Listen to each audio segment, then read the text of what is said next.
సాక్ష్యం సంపాదించాలి, మన రక్షకుడైన యేసు ప్రభు వారి యొక్క సాక్ష్యం సంపాదించాలి. ఆ సాక్ష్యాన్ని ఇదిగో ఈ కొరింథీ సంఘం కలిగి ఉన్నది.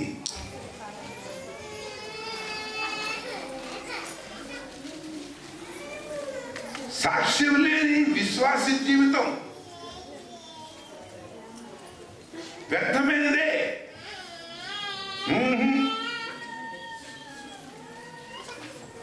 క్రీస్తు సాక్ష్యమునకు సరి సమానమైన సాక్ష్యం క్రీస్తు యొక్క సాక్ష్యములో ఎన్ని ఉన్నాయో నీవు అనేకమైన పరిస్థితుల్లోంచి వెళ్తా ఉన్నప్పుడు నీ ప్రభువు ఆ పరిస్థితుల్లో పొందుకున్న సాక్ష్యాన్ని ఈనాడు మనం కూడా పొందుకోవడానికి అభ్యాసం చేయాలి. వాటి గురించి ప్రార్థన చేసుకోవాలి.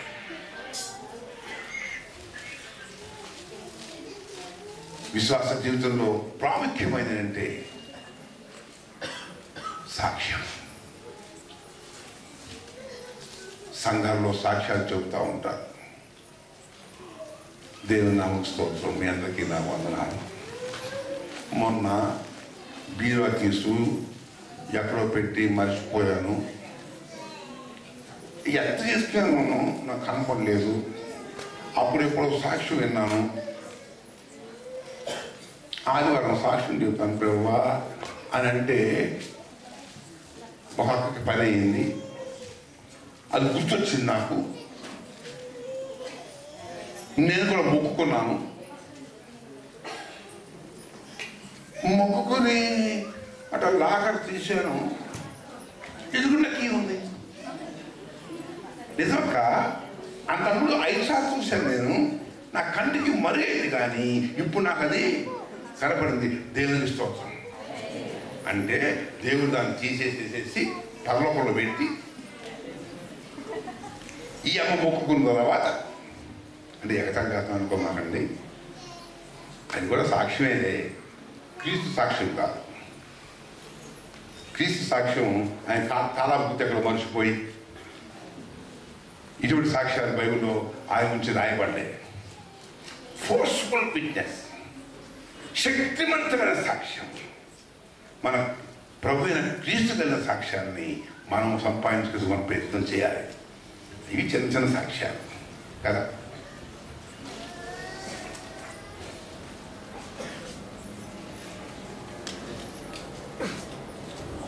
ప్రభు యొక్క జీవితాన్ని చూడండి జాగ్రత్తగా.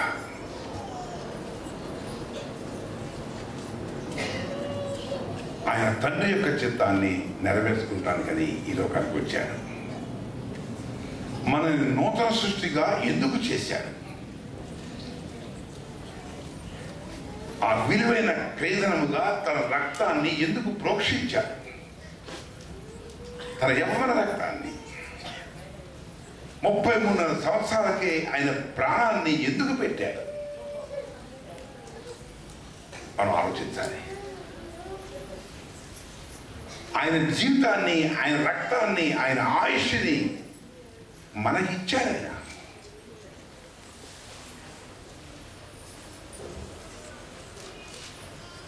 మన నుంచి ఏం ఆశిస్తున్నాడు? ఇల్లు కొనుక్కోవాలి, కార్లు కొనుక్కోవాలి, ఈ భూమి మీద స్థిరపడాలి అని కోరుకున్నాడు ఆయన? ఆయన కోరుకున్నాడా? ఆయన బిడ్డలమైన మనము ఆయన కలిగి ఉన్న మనస్సు మనం కలిగి ఉండాలి కదా. ఆయన ఏంటి ఎందుకు అపేక్ష కలిగి ఉంటాడో వాటి ఎందుకు మనం అపేక్ష కలిగి ఉండాలి కదా.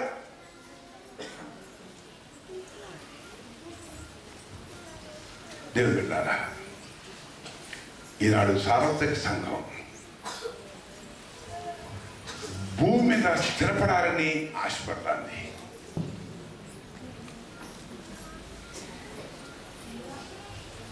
ప్రభువు బట్టి మేము ఆర్థికంగా స్థిరపడ్డామనే సాక్ష్యాలు. మరి ఆటనే సాక్ష్యంగా చెప్పేస్తున్నారు, ఆటనే నోరు తెలుసుకుని చూస్తున్నారు. విశ్వాసులు వింటున్నారు, వీడు ఒకప్పుడు మనలాగా ఉన్నాడే కదా, ఇప్పుడు పొలం కొన్నాడు, కంపెనీ కట్టాడు, ఇంకా ఏదో చేశాడు. దేవుడు ఇతను ఎంతగా ఆశీర్వదించాడు అని వాళ్ళు చెప్పే సాక్ష్యాలకి గింగులు మనట్టుగా అట్టట్టట్టట్ట వింటూ ఉంటాం.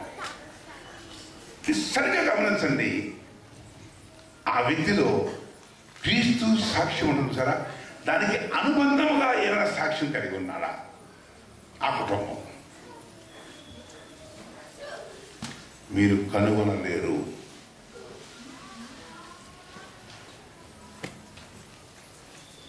కనుగొనలేరు. ఎందుకంటే లోక సంబంధంగా, శరీర సంబంధంగా స్థిరపడేందుకు ఈనాడు సార్వత్రిక సంఘం చేయని ప్రార్థన లేదు, చేయించుకొని ప్రార్థన లేదు, పెట్టుకొని కోటం లేదు. శాఖలు కూడా అదే పనిలో ఉన్నారు. అడిగి వెళ్ళటం, గారెలు తినటం, ప్రార్థన చేయటం, దేవా ఆశీర్వదించు, మీరు స్థిరపరచు. దేనిలో వాళ్ళు ఏది అడిగారో దానిలో వాళ్ళు ఏమడుగుతారు? కోటలు పెట్టినప్పుడు సహజంగా ఒక ఊతపదం ఉంది, దేవనామ స్తోత్రం మీ అందరికీ నా వందనాలండి, మీ ఆత్మీయతలో బాగా ఎదిగేట్టుగా ప్రార్థన చేయండి, అంతే. ఇక ఆ తర్వాత వచ్చేది కూడా ఏమొస్తాయంటే, ప్రతి ఒక్క వ్యక్తి యొక్క ఆ మైండ్ సెట్ ఎలా ఉందంటే భూమి మీద స్థిరపడాలి. స్థిరపడిన సాక్ష్యం దేనిలో స్థిరపడాలి? స్థిరపడిన వాళ్ళు ఏ సాక్ష్యం ఉంది? భూ సంబంధంగా ఒక ఆశీర్వపడిన ఒక క్రైస్తవంలో సాక్ష్యం ఏమైనా ఉంది? మీరు పరిశీలనగా చూసుకోవాలి, తప్పదు. నీ జీవితంలో సాక్ష్యం ఉంది? క్రీస్తుపడిన శ్రమల్లో ఏమైనా శ్రమలు నీ జీవితంలో కలిగినాయా? అటువంటి దానికి సారూప్యమైన తొందరలు ఏమన్నా నీ జీవితంలో కలిగినాయా?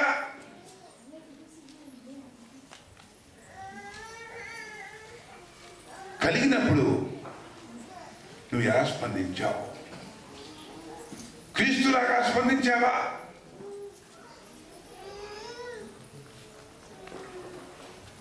ఎలా స్పందించావు? నీ సాక్ష్యం ఏంటి? నీ సాక్ష్యం ఏంటి? వచ్చిన సాక్ష్యం చెప్తా. కొత్తగా విశ్వాసం పొందుకున్నా, ఒక నూతన సృష్టిగా చేయబడ్డా, స్టార్టింగ్లోనే బీపీ హైగా ఉంది. క్రీస్తులో బీపీ, ఈ బీపీ కాదు, క్రీస్తులో బ్లడ్ ప్రెషర్, ఆత్మ సంబంధమైనటువంటి ఓ గొప్ప మంట, ఆయన చేసిన బలియాగం, ఆయన కాచిన రక్తం, ఆయన పడిన ప్రయాస, ప్రేమతో నా కొరకే అవన్నీ అనుభవించాడని సత్యము ఎరిగిన దినాల్లో మంట మంట మంట. ఆ మంటలో వాక్యం చదివితే ఏంటంటే, నిన్ను వలె నీ పొరుగు వారిని ప్రేమించు అని అభ్యాసం మొదలుపెట్టా. మరి అంతే కదా, అభ్యాసం మొదలు పెడితే నా దగ్గర ఒకడు అబద్ధాల కూరడు ఉన్నాడు, పనుడు. అయ్యగారు ప్రాణం మీదకి వచ్చింది, ఒక 1000 రూపాయలు కావాలి, తీసుకోరా బిడ్డ. మరి ఎప్పుడు ఇస్తావు? రేపు శనివారం ఇచ్చేస్తాను. మళ్ళా శనివారం వచ్చాడు, అయ్యగారు కొమ్మ మునిగిపోయింది అని చెప్పి ఇంకో మాట ఏదో చెప్పి ఒక ఇబ్బంది చెప్పేవాడికి నేను ఆలోచించాను, ఏదో టీచర్కి పాపం చేయాలి, నిన్ను వలే నాకు ఇబ్బంది ఉన్నప్పుడు ఎవరైనా అప్పుడు నాకు ఇబ్బంది కోరుకుంటా కదా, నన్ను వలే నా పొరుగుని ప్రేమించాలంటే మళ్ళా తిప్పలు పడి అప్పు చేసి 1000 రూపాయలు ఇచ్చాను. ఎప్పుడో 92 సంగతి చెప్తున్నా, 1992 సంగతి.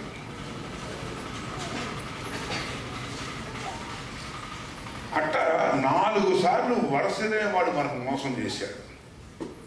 అప్పుడు నాకు అర్థమైపోయింది, తెలివి వచ్చింది నాకు. ఏమని? వీడు పక్క అబద్ధాల కోరు, మోసగాడు అని. ఈసారి వాడు వస్తే ఎటువంటి పరిస్థితుల్లో కూడా